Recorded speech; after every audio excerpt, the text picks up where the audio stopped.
Velocidade CBN. Oferecimento Santander Select. Invista com uma assessoria personalizada.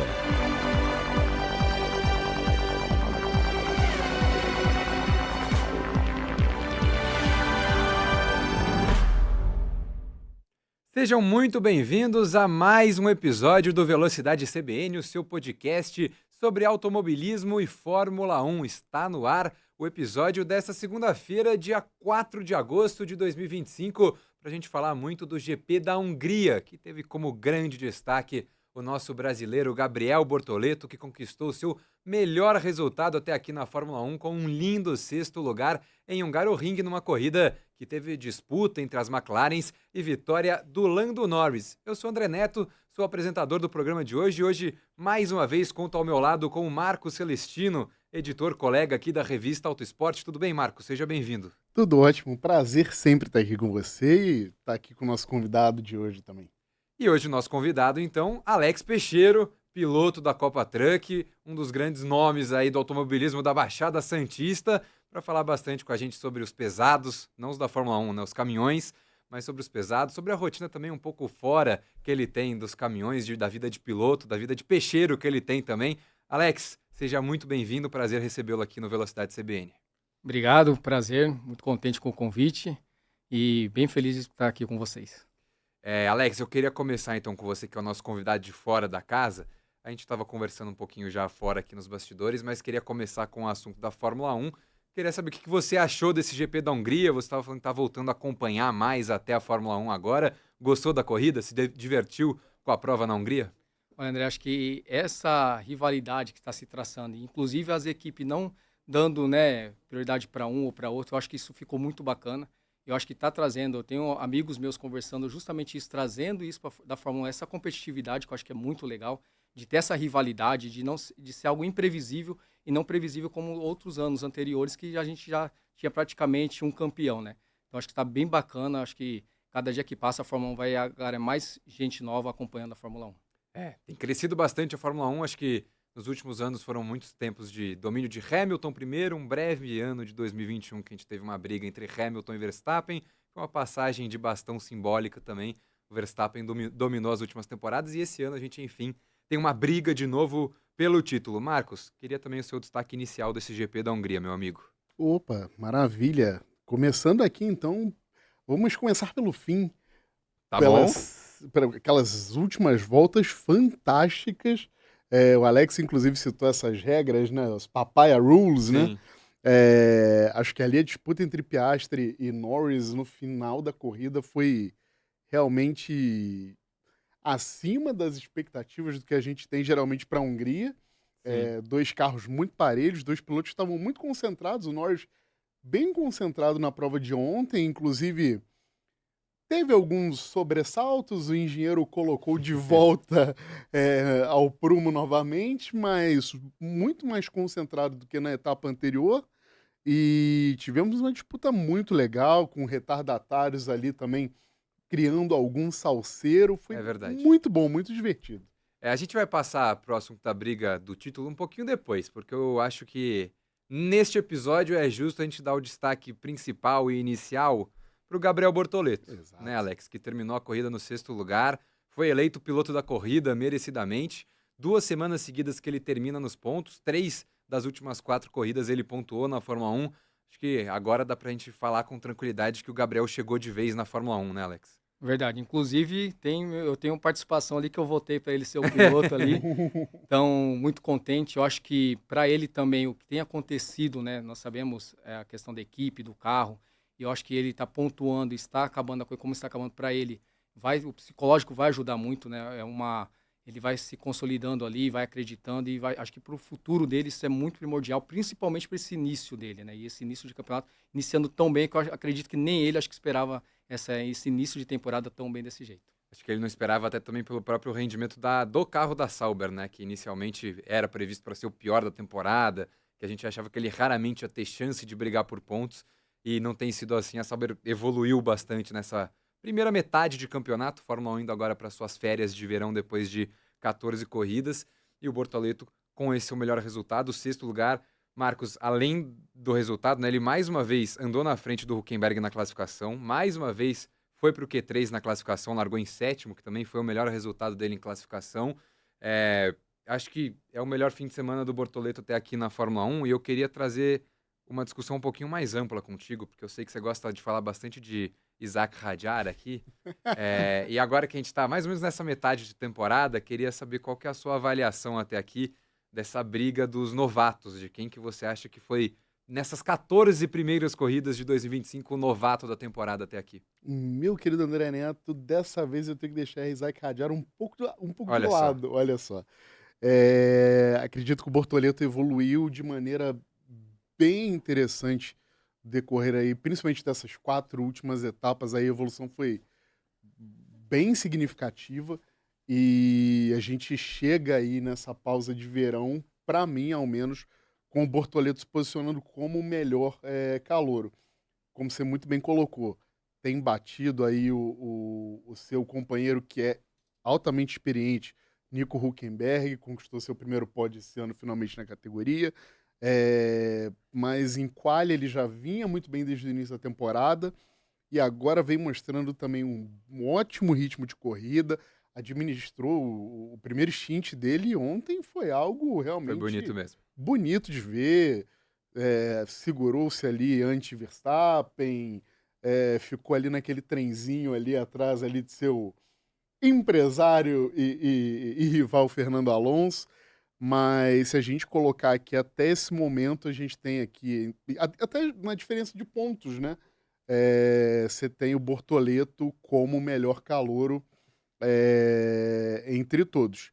E aí, em seguida, eu coloco Isaac Hadjar, porque ainda é um piloto que se mostrou dentro, inclusive, da bolha Red Bull, é o piloto que tem se mostrado, obviamente, à exceção do Verstappen, com maiores qualidades ali, os predicados realmente muito bons, excluindo aquele acontecimento lá na Austrália, mas tem feito uma ótima temporada, e os outros calouros realmente, aí a gente patina um pouquinho, né? Sim. Kimi Antonelli novamente não fez uma corrida das mais empolgantes, Mais uma classificação ruim Mais dele os- também. mais uma classificação ruim. Você tem aí Liam Lawson também, que vem pontuando na Racing, na RB, mas também não é nada que seja extraordinário.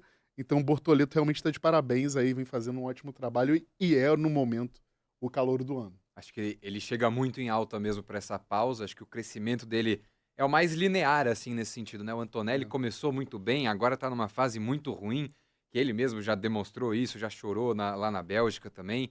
O Hadjar vem de corridas mais discretas. Eu ainda acho que o Hadjar estaria um pouquinho na frente, se eu tivesse que votar. Pelo ano inteiro, no balanço geral, acho que o Hadjar estaria um pouquinho na frente O no ano meu dele é ranking. muito bom. Mas acho que nesse momento tá entre ele, tá entre Hadjar e Bortoleto. O Berman também bem discreto nesse momento da temporada. Os dois da Alpine, o Durham, que já não tá mais, o Colapinto também fazem anos muito ruins. O Lawson tá melhorando um pouco, a gente vai falar dele mais pra frente também pra falar um pouquinho de Red Bull no geral.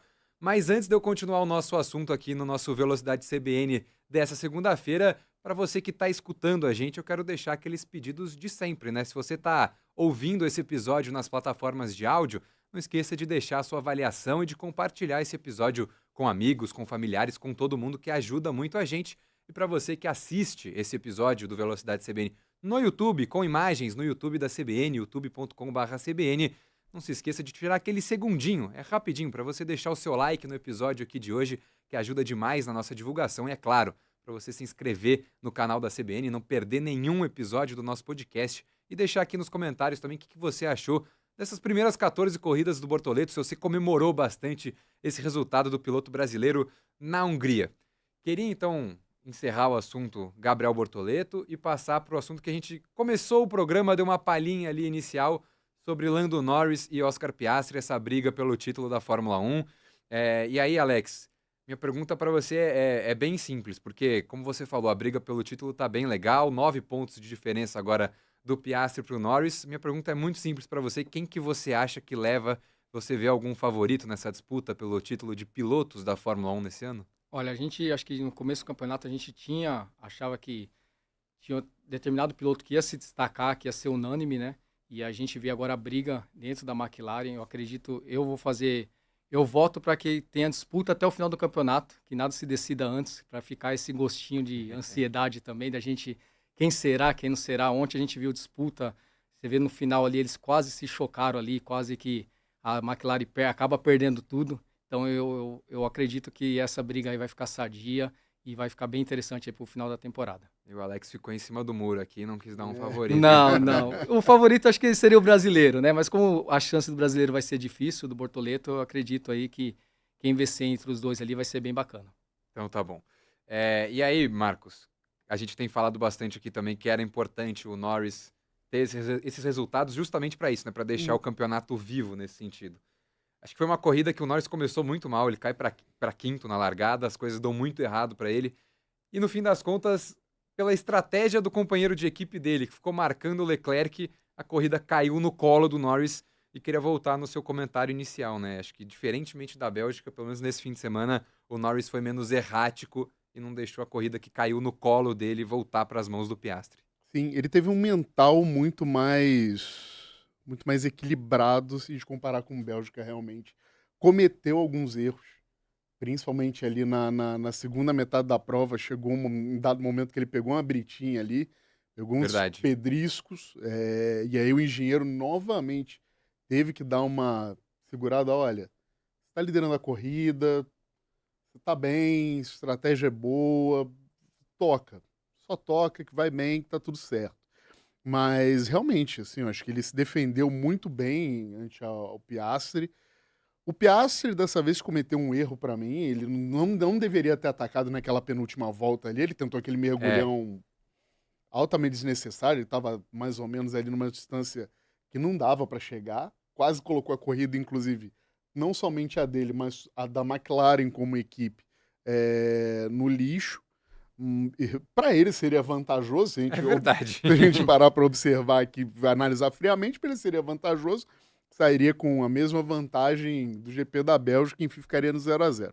Mas realmente o Norris nessa corrida se mostrou muito mais maduro, e eu acho que dá a ele aí uma confiança, dá um gás aí para o retorno né, já no fim de agosto, para que ele realmente tente chegar aí no Piastri e mantenha essa briga até o fim da temporada, né? Até porque o Piastri era um cara muito regular. Ele, se a gente contar aí com a sprint de Miami, ele já chegou aí, ele é o terceiro, se eu não me engano, piloto a bater a marca de 40 corridas pontuando aí. É um negócio impressionante. Então o Norris tem que ter um mental realmente muito forte para essa segunda metade aí de temporada para tentar bater o companheiro de equipe dele. E aí, Marcos, a gente falou também semana passada sobre Lewis Hamilton, sobre Ferrari. Essa semana tivemos mais um episódio complicado, que depois da classificação do Hamilton, mais uma vez ficar fora do Q3 da classificação, ele deu uma entrevista que, assim, foi uma das mais assombrosas que eu já vi um piloto dar na Fórmula 1, falando que não tem nada errado com o carro, até porque o Leclerc tinha conquistado a pole, e que o problema da Ferrari era o piloto, que talvez a Ferrari deveria trocar de piloto. E eu não me lembro de ver, assim, até nos piores momentos da Mercedes nos últimos anos do Hamilton, eu não me lembro de ver ele tão abalado assim e talvez duvidando tanto da capacidade dele mesmo. O quanto que você acha que o mental tá pesando pro Hamilton, mas se você também acredita que tá chegando aquele momento inevitável mesmo, da curva descendente da carreira do Lewis Hamilton, e que a gente tá vendo o fim de, quem sabe, a maior carreira da história da Fórmula 1. Poxa, André, é uma pena, assim, é um cara que a gente comentou no programa passado, né? Ele vem tendo esse comportamento, de certo modo, derrotista há algum tempo, vem se cobrando demais, em excesso, e essa entrevista que ele concedeu realmente foi uma coisa triste de ver. Mas, para mim, realmente, acho que estamos chegando ao fim da era Lewis Hamilton. Ele não se adaptou ao ground effect, realmente, esses carros novos não lhe fizeram tão bem, né? Ele conviveu aí com problemas na Mercedes, agora vem sofrendo aí na Ferrari.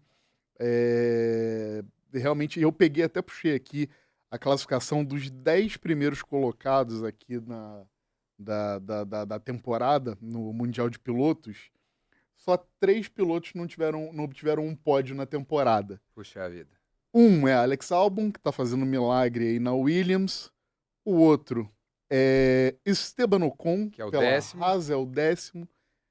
E o terceiro, justamente Lewis Hamilton. Então, é uma temporada realmente muito ruim do britânico. A gente estava falando que ele tinha até o Summer Break para entregar também alguma É verdade. coisa. E acho que os ferraristas vão ter que acender muita vela aí, porque tá difícil a situação, não somente para ele, mas também para o Leclerc. Eu não sei como, inclusive, se a gente só para fechar, eu não sei como a Ferrari no Summer Break é a vice-líder no Mundial de Construtores. Isso para mim é uma loucura, mas tá aí, né? Tá disputando De fato. vice-campeonato. De fato, porque a Red Bull não consegue andar, só tem um carro. Só tem um piloto. E a no Mercedes carro. também, querendo ou não, essas últimas corridas também só tá andando com um piloto. Sim. E pra gente fechar o assunto Ferrari, o Leclerc, assim, Nossa. excepcional na classificação mais uma vez. E aí na corrida a Ferrari, mais uma vez, já trocou a suspensão traseira, uma suspensão totalmente nova, mas teve de novo problema com a parte de baixo do assoalho, teve que mudar toda a configuração do carro durante a corrida. O último stint de pneu, o Leclerc entrou com pneu com a pressão diferente, bagunçou o carro inteiro, só andou para trás, terminou em quarto. Uma corrida que foi muito frustrante para o Leclerc, que a gente viu mais uma vez piloto brigando com a equipe. Aquele monólogo dentro da dele, Ferrari. praticamente. No rádio. Não, o Leclerc tava mandando textão ali, no meio da corrida, mandando textão pro pessoal da Ferrari. Falou, isso aqui não dá não, gente. E aí eu queria passar justamente isso que você falou sobre a Ferrari milagrosamente estar em segundo no campeonato. Eu queria falar sobre uma das culpadas, né, sobre esse segundo lugar da Ferrari, que é a Red Bull, pra gente fechar o assunto do GP da Hungria. Porque o Verstappen terminou em nono e ele terminou curiosamente atrás do Liam Lawson, que era o companheiro de equipe dele no início da temporada. Liam Lawson durou 2 corridas na Red Bull. E aí o Liam Lawson agora já tem 20 pontos, tá 2 pontos só atrás do Radiar. Nas últimas 4 corridas acho que ele tem um desempenho bem parecido com o do Bortoleto, de pontuar 3 vezes. E aí a gente também, na última semana, a gente não comentou a demissão do Christian Horner na Red Bull e a chegada do Lohan Mekies. Então queria embalar tudo isso junto, assim, o Verstappen já não tá conseguindo performar mais também, o Tsunoda tá lá embaixo na classificação, os carros da equipe B continuam andando melhor do que o da equipe A, e tem essa troca agora no comando de equipe, essa saída do Horner, que para mim também tem muito a ver com a permanência do Verstappen, que gera toda essa bagunça que parece ser a Red Bull atualmente. O time dos taurinos tá perdido, Marcos? O que tá acontecendo com a Red Bull, cara? Tá. A resposta é simples, clara e direta. Tá completamente, acho que a situação ali tá completamente fora dos eixos. Desde a passagem ali do grão-mestre, do dono, né, enfim, do conglomerado Sim. Red Bull, hoje Mateschitz. o Mateschitz, agora sob comando, sob tutela do filho, né? Mas ali desde a passagem dele as coisas não têm dado muito certo. Você teve muito problema interno já aí, Horner e Helmut Marko já há algum tempo. Agora sem Christian Horner, Lohan Mekies vai ter muito trabalho. Você vai ter a gente tem mais um ano de Max Verstappen. Inclusive, né, você colocou muito bem, permanência de Verstappen diretamente ligada à saída de Christian Horner. Não temos um segundo carro, não temos um segundo piloto. Hoje, se a gente olhar para a academia da Red Bull, a gente tem trocentos mil talentos, mas nenhum com a devida capacidade para chegar à Fórmula 1 e desempenhar um papel adequado para estar ali naquele segundo carro da Red Bull. E para você chegar no mercado agora para buscar um piloto, para tentar fazer uma temporada ao lado do Verstappen, para ser trucidado pelo Max Verstappen, é altamente improvável. Sérgio Pérez está livre. Não sei se gostaria muito de voltar não, viu? Mas tá aí. Acho que a Cadillac seria um assento muito mais interessante para ele, muito mais tranquilo do que essa batata quente. Acho que ele também preferiria a Cadillac nesse momento. Bom, mas vamos fechar então o assunto Fórmula 1. Falamos bastante do GP da Hungria aqui, a 14ª etapa da temporada. Os carros da Fórmula 1 que seguem recebendo críticas por serem pesados, mas não são tão pesados quanto os caminhões da nossa gloriosa Fórmula Truck. Então, Alex, eu te deixei aqui de stand-by um pouquinho pra gente fechar o assunto Fórmula 1, mas que queria te trazer de volta agora pra gente falar sobre Fórmula Truck, pra gente falar sobre a sua vida de piloto. Depois a gente fala sobre o outro lado da sua vida, mas queria que você contasse, você estava me mostrando ainda, antes do programa aqui, os vídeos do Macarrão pilotando caminhão. Queria que você contasse como que surgiu o seu amor pelo automobilismo e a sua vontade de correr de caminhão. Eu acho, assim, eu falava que correr na Fórmula Truck era além de um sonho, né? Nunca imaginei. E quando eu tinha 12 anos, eu assistia muita corrida, acompanhava as corridas de caminhões e ficou na memória uma corrida do Macarrão em 96, em Guaporé, ele fazendo drift. Para nós é drift hoje, naquela época não se sabia o que era andar de lado, né? E ele fazendo a corrida andando de lado, ele estava disputando, se eu não me engano, a 9ª posição, narração do nosso saudoso Luciano do Vale. E aquilo é de arrepiar. Aconselho vocês depois assistindo no YouTube aí, que é sensacional essa disputa. E aquilo ali ficou na minha cabeça, ficou marcado. Falei, nossa, como um caminhão que pesa 5 toneladas tá andando desse jeito, que a gente não sabia o que era, andando de lado, né? E a disputa lá na frente de primeiro, não se passava o primeiro, só se passava ali aquela disputa. Então ali acho que acendeu aquela chama, eu já acompanhava, já gostava, mas foi algo ali que foi amor à primeira vista naquela oportunidade, naquela corrida. E aí, como é que foi a sua primeira experiência pilotando um caminhão? Como que você chegou a correr de caminhão? Conta um pouquinho pra gente. Já foi em Interlagos, né? Interlagos, Puxa o tempo vida. sagrado, já foi bem aquela pressão, né? Porque, Poxa. assim como eu falo, Interlagos tem uma energia diferente. Você chega ali no autódromo, quem gosta de automobilismo, às vezes eu falo para meus amigos, quantas pessoas gostariam de estar aqui em Interlagos e quantas pessoas gostariam de estar pilotando aqui em Interlagos, né? E estar pilotando um caminhão não é fácil, né? Algo em torno de 5 toneladas. Foi uma mistura de ansiedade, de medo, de alegria, mas graças a Deus foi muito bem. A gente na primeira corrida já conseguimos subir ao pódio, já fomos em 6º lugar para o pódio. Então a gente começamos o início da nossa carreira aí, nos caminhões aí com o pé direito, graças a Deus, e deu tudo certo. E atualmente você corre com um Mercedão muito bonito, preto e verde, número 13. Você está em terceiro na sua categoria na Fórmula Truck. Queria que você contasse um pouquinho como tem sido a sua temporada até aqui, como que tá essa briga por título. Dá para ser campeão esse ano, Alex? Olha, é um caminhão novo, a gente está em desenvolvimento, né? A nossa meta mesmo para brigar seria 2026, mas o ano passado eu já terminei em 4º, esse ano a gente está em terceiro, a gente estava em segundo, essa última etapa a gente não conseguiu terminar como gostaríamos em terceiro, mas a gente vai para cima, acho que temos condições, temos capacidade para brigar pelo título e pode ter certeza que cada dia que passa a gente tem evoluído, tem aprendido, como eu costumo falar, criando hora de voo, né? Quanto mais você andar, mais você aprende. Como é um caminhão novo, desenvolvimento tudo novo, mas estou muito confiante que esse ano aí a gente vai estar brigando lá pelas cabeças lá até o final do campeonato. E você falou sobre a inspiração do Macarrão, né? Que você viu ele fazendo drift, andando de lado, e você meio que herdou isso para você, né, cara? Não foi algo premeditado, vamos dizer assim, né? Eu vi aquilo e ficou no subconsciente e tal. E como esse caminhão novo, a gente tinha um problema na suspensão traseira, a gente não conseguia descobrir. Então a gente ia apoiar ali, o caminhão passava a traseira e a gente vinha contornando. E aí começou a virar característico. O pessoal pedia e achava que era proposital. E não era. A gente sabe que andar de lado você não é tão rápido. Sim. Quando a suspensão tá tudo certinho ali, acertadinho o caminhão. E aí virou, a gente vai para os autódromos, o pessoal já vem, Peixeira, tô esperando seu drift, tem que fazer o drift. Então, assim, é algo bem legal. Virou uma marca, então o pessoal cobra, pede. E a gente também, agora a gente já... O caminhão tá mais quietinho, mas a gente já arrisca fazer uns drifts ali para deixar a galera bem contente. Vai te prejudicar um pouquinho, mas você faz o show pro pessoal que vai assistir a corrida, é isso? Ah, sim, acho que é bacana, acho que a gente deve isso, né? O pessoal vai ali, assiste, torce pra gente, a gente recebe muita mensagem. Então, acho que é uma maneira de retribuir esse carinho do público que tem conosco. Lógico que na hora de classificar, às vezes eu já pego e falo pro pessoal da edição lá, ó, classificatório aí, se prepara aí que eu vou fazer. Então, saio ali, faço aquela volta rápida, tô dentro do top qualify ali entre os 8, aí eu arrisco ali fazer umas manobras que é pra levantar o público um pouquinho. E assim, eu queria saber da parte técnica mesmo. Como é que é para você fazer um drift com um caminhão de 5 toneladas? André, eu costumo falar assim, tem que ter um pouquinho de sensibilidade, sim, técnica também.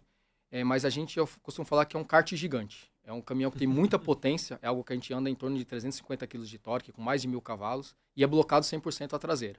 Então a gente dá uma provocadinha ali, vir com o acelerador e aplicar a técnica ali.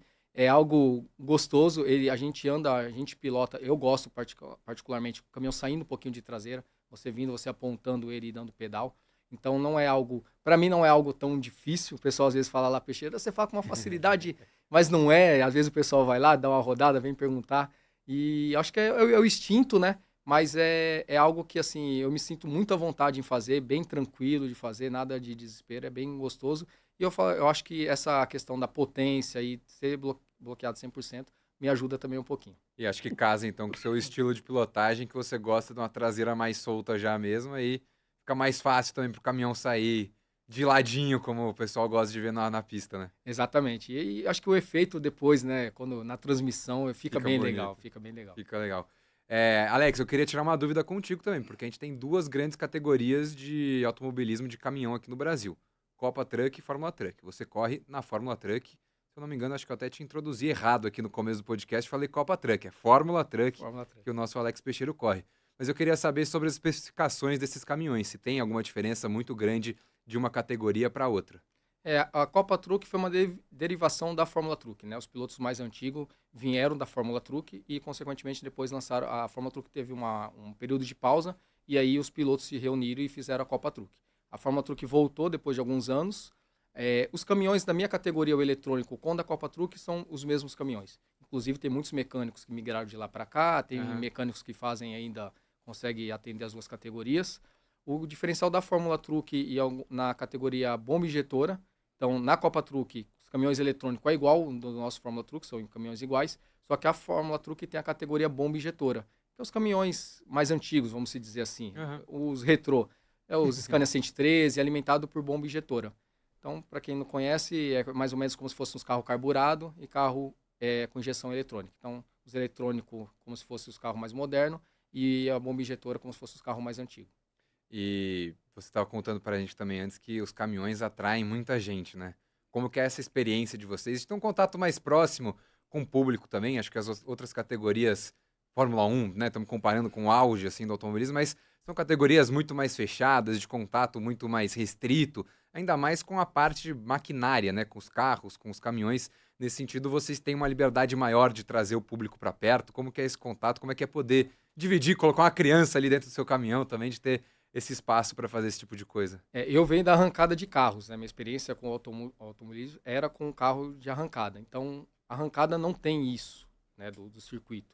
E o caminhão é algo que eu costumo falar assim, é algo surpreendente.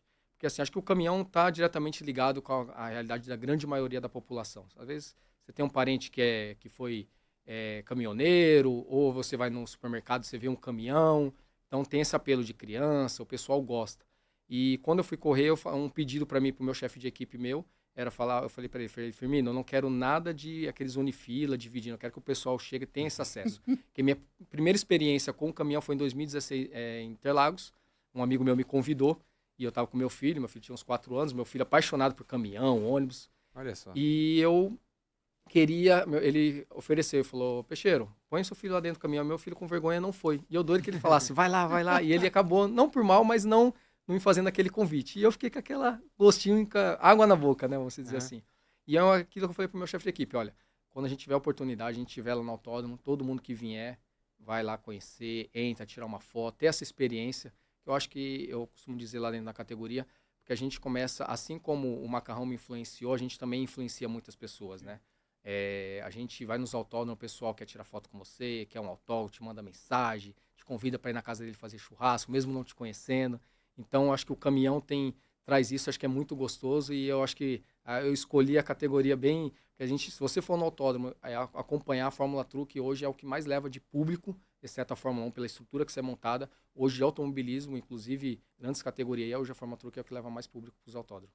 Acho que é muito legal ter esse contato, essa abertura mesmo com o público, é muito diferente. E aí, misturando um pouco disso também, porque você estava me mostrando um pouco antes aqui um vídeo de vocês em Interlagos, e uma paeja imensa para o pessoal que estava indo lá acompanhar a corrida da Fórmula Truck.